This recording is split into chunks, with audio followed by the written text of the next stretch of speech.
So, interviewing techniques. I thought I'd start off with what not to do in an interview. I often see people start interviews very general or very broad, and that's mostly for the purpose of helping the interviewee warm up a bit, or allows some discovery in seeing which direction the interview will go.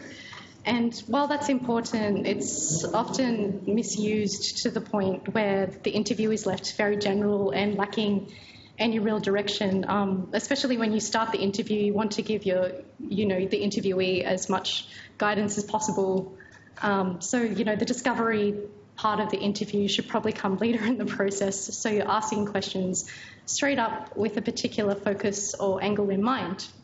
So not having a particular focus or angle in mind is like Lisa Simpson asking Ralph Wiggum asking Lisa Simpson, so do you like stuff?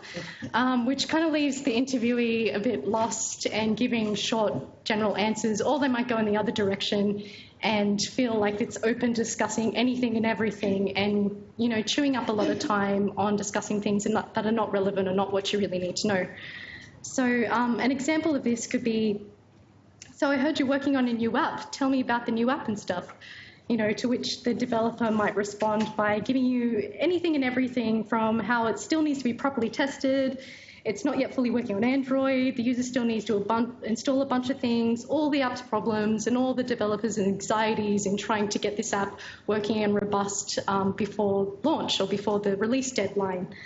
But you still haven't found out, what exactly the app is going to do, nor how it relates to a larger system, which is what you're really interested in. So a better way to start off that interview would be to ask, I heard you're working on an app that's a component of a larger system. Tell me how it works with the larger system. So you're coming in there with an angle in mind, not anything and everything. And while the other details are important and it can be tempting to go off into all sorts of interesting directions, it's better to have an angle in mind and stick to it because time is precious.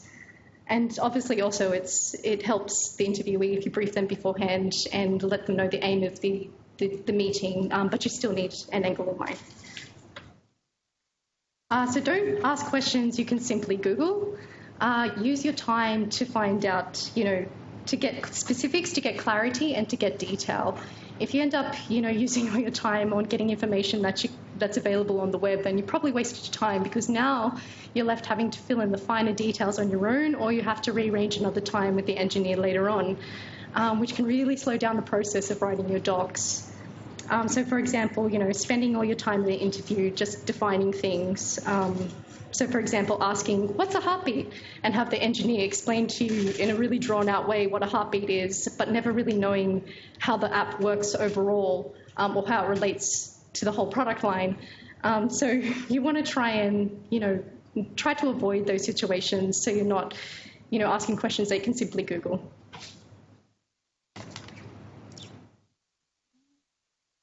All right, so definitely do your research. I mean, this goes without saying, and this kind of touches on my previous point. This is more about knowing who is best equipped to give you the answer that you're looking for. So do you want to interview the team leader who has a really good understanding of how the app fits in with the overall product? Or do you want to interview the engineer who can get down to the nitty-gritty and the technical details?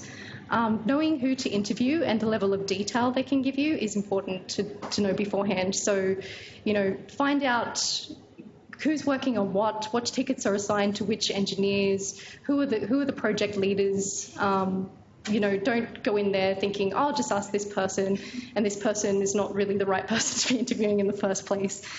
You might not need a lot of detail. You might just need an overall kind of high-level picture of things. So maybe the project leader would be appropriate in that case. Or you might have that high-level overview already and you want to get into the nitty-gritty and understand the underpinning technology. And sometimes it's good to keep track of who tends to be good at discussing certain topic areas. So you might get an engineer who might not be the main engineer working on the app, but he's just particularly good at discussing, very passionate about discussing this particular topic area. And if you happen to have an engineer like that, you're very blessed.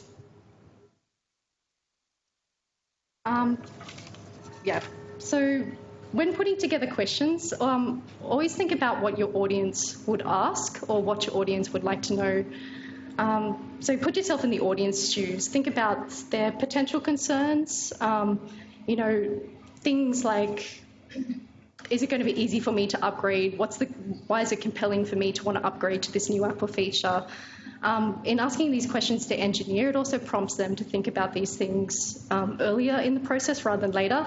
I mean, obviously there are things in place to help have user testing and things like this, but you asking these questions and putting it in their minds earlier in the process also helps them, and they'll appreciate you for that. All right, avoid combining multiple questions into one. It can be difficult for anyone to keep track of multiple questions while they're trying to think of how best to answer you. So here's a ridiculous example, but hopefully it makes the point. How does this feature work, and what is the development timeline for this? If it is on the long-term roadmap, or will it be piloted soon? So I'm not sure if anyone can really make sense of that question straight off the bat. But as you can see, it's quite confusing for someone to try and answer that, and it risks also them not really giving you a real answer. So they could give you a very general answer because they're trying to, you know, keep track of your multiple questions. And also, it's a little bit redundant, the last two questions. All you really need to know is how does this feature work and how long it's going to take to develop. You don't really need to ask the last two questions. So avoid, you know, asking redundant questions and merging them into one huge question. Okay, so order your questions from most important to least important. You might face some situations where your interview time was cut short, or your time with an engineer was cut short due to the engineer having to jump on an emergency call, or things can always, you know, come up at the last minute. So if you leave all your important questions to the end, or you end up spending a lot of time not really getting to the crux of what you needed to, then you risk missing out on a lot of important information. So decide what questions you really need answered and ask them first in the first half of the interview, and then think about the things that you could probably follow up with the engineer or the developer later on. Things that are not really going to hold you back from starting to write your docs, at least. Okay, don't forget to check off the what, how, why, when, where, and who during an interview. So some of this can be checked off if you, say, browsing through internal project management documentation. You might find, you know, development timelines. You can figure out the when from that. You could just confirm with the engineer or the developer. But I would say in the order of importance, the what, the how, the why would be the most important to me. The rest of the W's could probably be followed up later on. Of course, it depends on your particular situation, but you definitely want to know what it is, you know, how it works, and why it's important, or why it's valuable to the end user.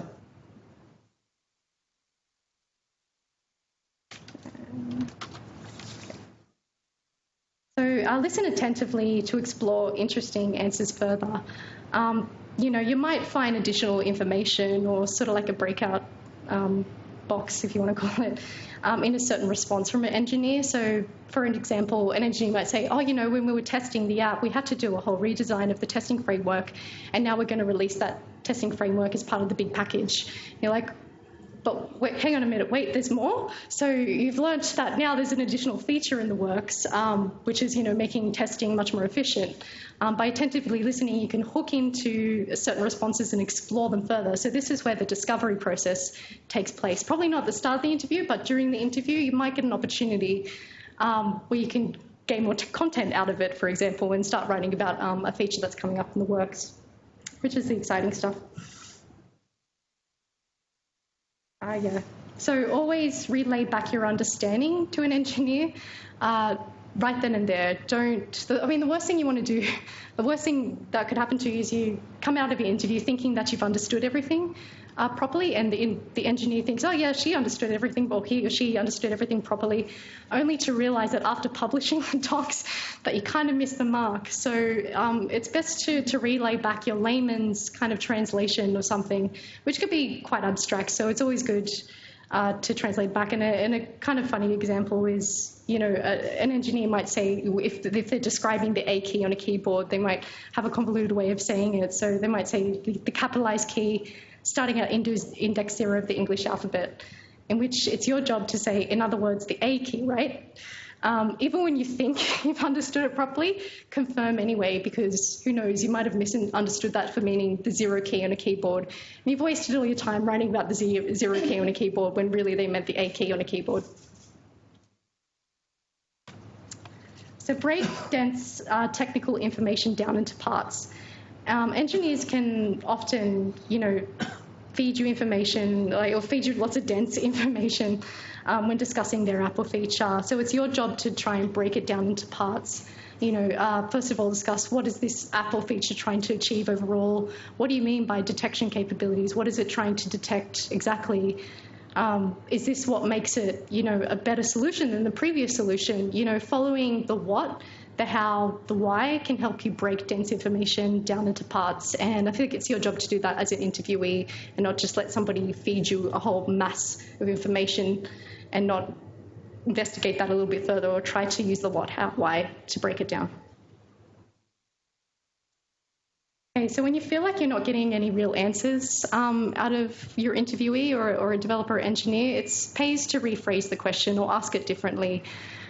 So an example of this might be, how much time does this app save somebody? And they might be not too sure on their metrics, or they can't give you any estimates, or they're just, wish-washing around the kind of question. So another way you could rephrase this in terms of, how much time were you wasting before this app came along, and which kind of motivates the engineer and developer to think, life was hell before my hero app came along and saved everybody's time, at least a week of everybody's time. So you can kind of get the answer that way if you rephrase it. And if you end up rephrasing it a lot of times and you're still not getting the answer, then maybe you're interviewing the wrong person. So go back to researching who was right to answer your questions. Always be interested in the future. So you might have gotten everything you wanted out of the interview, but there's always, apps in the pipeline, developments on the roadmap. Sometimes engineers can be really busy working on multiple things at once and might forget to keep you in the loop on some future plans. Use that time to figure out what's next, so you can plan ahead in your time and follow up with them later on. You don't want to just walk out the interview going, okay, that's great, without asking next, because you might have missed out on something that was really important coming up in the pipeline that you need to prepare at least 2 months beforehand, and which they probably won't tell you because they've had a bajillion people to deal with. So it's best to use that time to say, hey, what's coming up next in the next 6 months or over the year. So always give the interviewee time to, always ask at the end of the interview, if you have time, is there anything else you would like to add to any of your points? For two reasons. One, because they might mention something really important that might help you flesh out your document that you just didn't think to ask. And two, because it helps with clarity. So if they felt at any moment that maybe they didn't communicate something correctly to you, or they felt maybe you had misunderstood something, that's the opportunity there to clear it up before you walk away and start writing about something that's misses the mark. So always ask at the end of the interview if you have time, is there anything else you would like to add to that? All right, so I thought we could play a game together. It's a quick one, it's just a few minutes. But I don't know if anyone ever played Guess Who Am I as a child? Yeah, okay. It's basically a game where I used to love this game in school. So we used to get put a famous person or a celebrity name on a hat, and you couldn't see the hat, but you had to ask the class questions in order to find out who the celebrity is. And if you asked the right questions, if you interviewed effectively, you would win the game because you'd be the fastest at getting your answer. So Akinator is basically an online version of that game where we have to think of a famous character or a celebrity, and Akinator will hopefully get it right and ask the right questions. Is your character one of the bad guys? No. Is the character's father alive? No. Yes. There you go. So as you can see, it's probably a mix of stupid questions and smart questions. When I played this game as a kid, the kind of good questions to always ask, or the effective ones, even though they're yes or no questions and it's better to ask open-ended, the ones that kind of won me the game were, am I female or male? Because it cuts out half my possibilities right there. Am I fiction, non-fiction? You don't want to be the kid who asks, does my character have brown hair? So it's just a silly demonstration. Ask the right questions and you'll get the right answer fast. That's all from me.